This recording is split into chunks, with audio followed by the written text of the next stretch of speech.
jeunes ont une demande forte parce qu'ils l'utilisent dans leur loisir. Ils ont donc une demande forte et des fois, nous les plus anciens, enfin, je parle pour moi, on est des fois un peu dépassés et des fois on peut avoir peur. Et voilà, donc cette journée, c'est un petit peu pour mettre à plat tout ça, pour découvrir, non pas pour faire de l'angélisme par rapport à certains produits, Facebook ou autres, mais pour les voir et voir comment les faire, les travailler avec les jeunes dans les centres sociaux. L'idée aussi, c'est qu'on ait un réseau. Et donc, de voir qu'un tel a quelque part fait ça, peut-être que ça peut donner envie.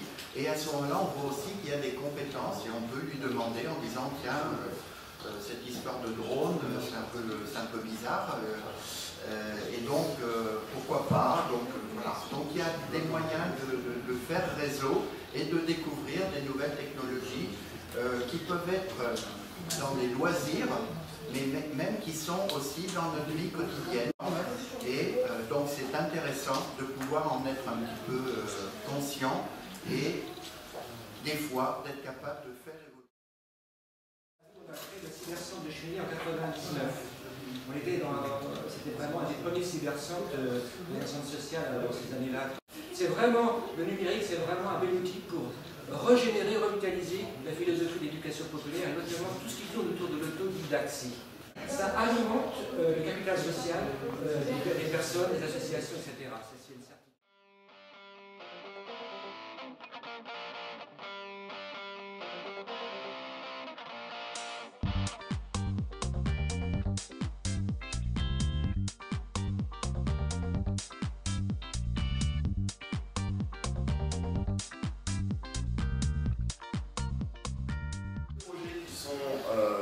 Vraiment important pour de ça va être des projets de jeux en réseau, ce qu'on appelle des LAN, et un projet qui est en train de naître autour du jeu Minecraft.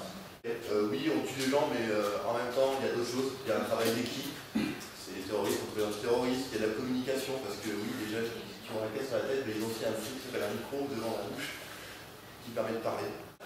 Et on pourrait faire ce qu'on appelle une valeur ajoutée. Et là, on s'est mis le projet, le défi, à chaque LAN, de faire un machinima. Un machinima, c'est un film réalisé à partir d'un jeu vidéo. En amont, on a fait un storyboard, on a préparé un tournage. On a préparé le style d'Obama, parce qu'on voulait prendre Obama, donc on a trouvé une image d'Obama pour le jeu vidéo. On a créé des personnages, on a préparé un plan de tournage, quel plan on voulait, comment. Il y a eu des acteurs qui ont été définis, des caméramans, des monteurs, des musiques qui ont été choisies. Donc là, déjà, nous, l'objectif, c'est un petit peu aussi de les rendre acteurs, montrer qu'on peut aussi être acteur d'un jeu vidéo, où oui, on se fout, tout ça, mais voilà, ça a permis déjà des rencontres. Parce qu'on a vu sur une des LAN des jeunes qui jouaient ensemble depuis des mois, qui s'étaient jamais vus. Il y avait un jeune fournaisien et un jeune d'Angoulême.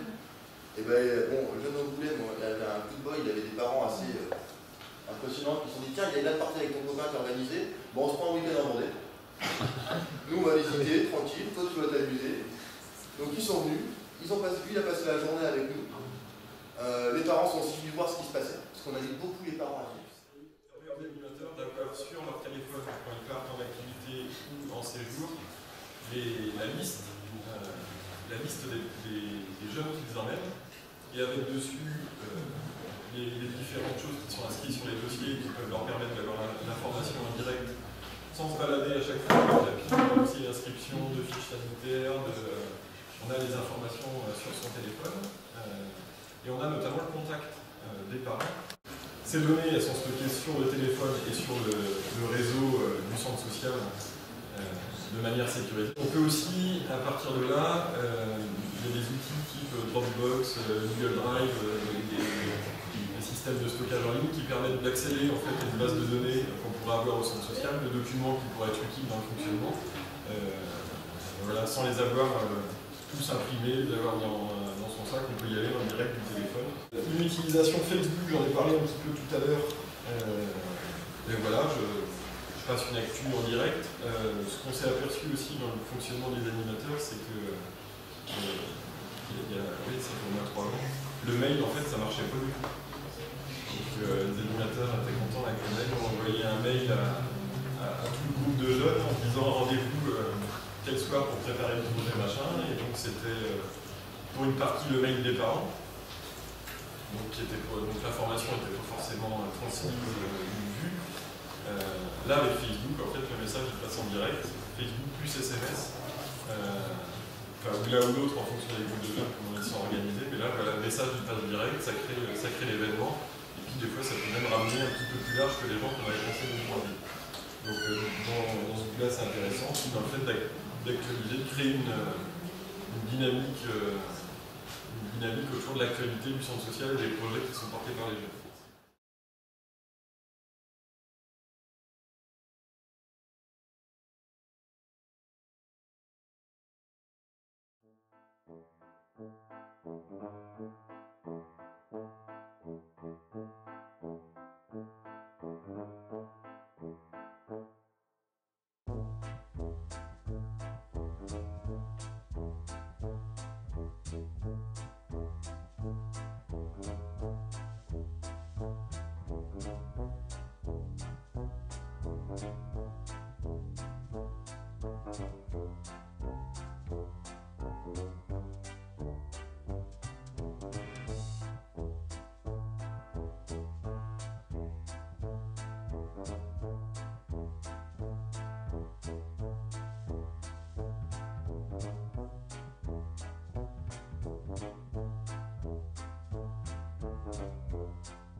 De réduction des inégalités, eh ben, je pense que c'est là-dessus qu'on joue, c'est comment on rend acteur, et pas seulement spectateur-acteur. C'est grave d'être spectateur-acteur, hein. Moi j'aime beaucoup regarder des vidéos et jouer aux jeux vidéo, mais comment est-ce qu'on est capable à un moment de peser sur le truc, et pas seulement de le subir entre guillemets. Voilà. Et ça c'est important.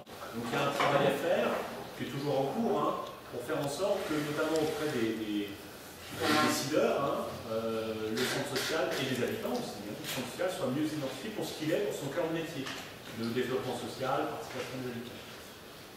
Alors on a beaucoup discuté sur comment est-ce qu'on pourrait s'y prendre pour faire ça.